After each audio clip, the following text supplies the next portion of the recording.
Hi guys! Magandang hapon sa inyong lahat. Gagawa na naman ako ng salad ngayong year 2025 na magtapos ng itong taon. Ito ay Christmas na Christmas. Gagawa naman ako ng salad. Papakita ko sa inyo paano ako gumawa ng salad. Kasi nung nakaraang taon, hindi ako gumawa dahil napaka-busy ko.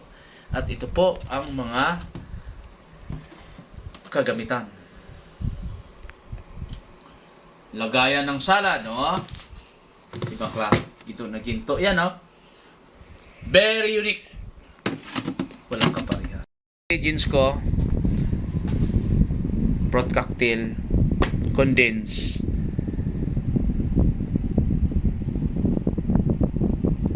cream,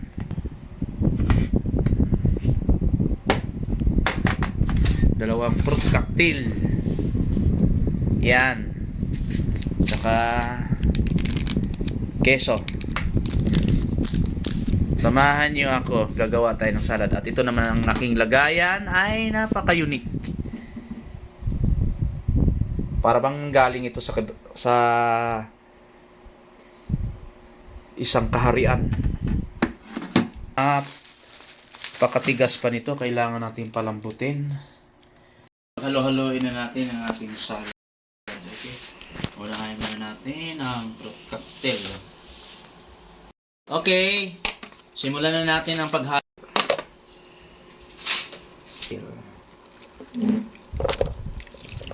Tumigas yung buhok ko ah. Sorry po. Maya lambot na ito. Okay, haluin na natin ang ating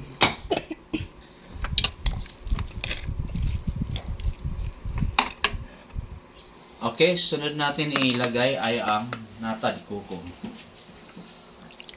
Ayan. Okay. Napakaraming sahog na ito.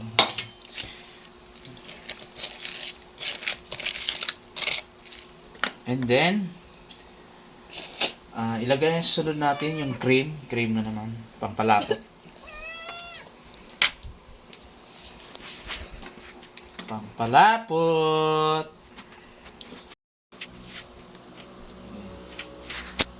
Okay. 3 cream ang ilalagay natin para lumapot ng gusto.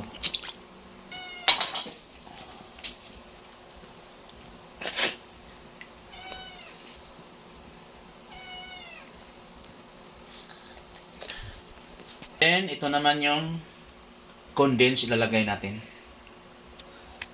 para tumamis.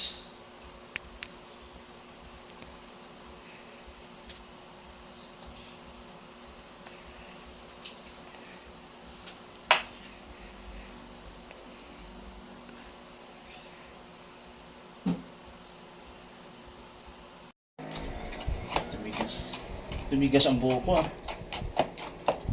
Dito ba? Yan. Okay na. Tapos na. Okay, tapos na ang ating salad. Ganun lang kasimple ang ating salad na ginawa ngayong 2025. Ito na po. Okay, maraming salamat mga ka-idol.